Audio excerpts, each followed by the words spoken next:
Guys, this is the fried rice recipe that changed my life. I am not a fan of fried rice. I hate it. I don't eat it anywhere I see it. But this recipe right here showed me the light. It made me a believer.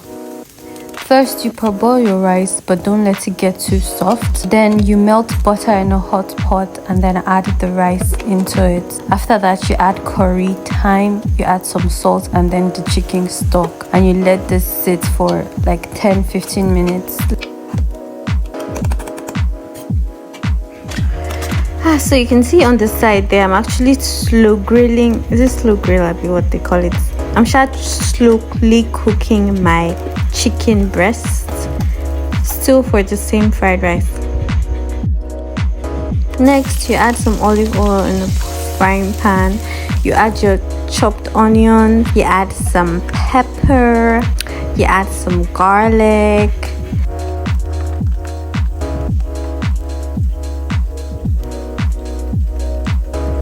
And then I had added this very special pepper sauce I have. Like it's heaven. I added a little more olive oil.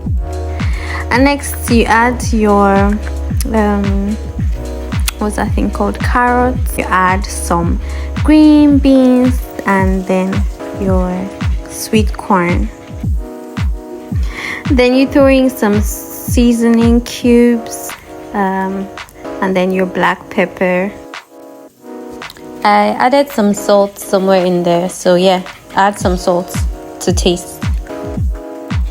So when everything is fried properly, like you've seen that everything is soft and fried and almost well done, you start to scoop your parboiled rice, the one that you steamed in your butter. Start to scoop it into the mix and just add it little by little and stir, add and stir, add and stir like that till there's even consistency throughout.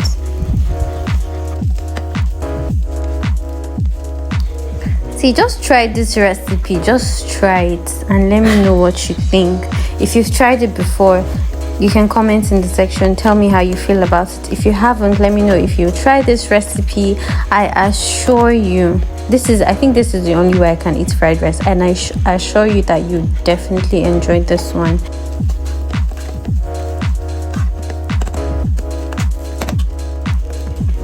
Oh, and also I used brown basmati rice for this recipe for dietary reasons. You could use other options if you want, but if you're watching your weight or trying to lose some weight, you should use brown basmati rice.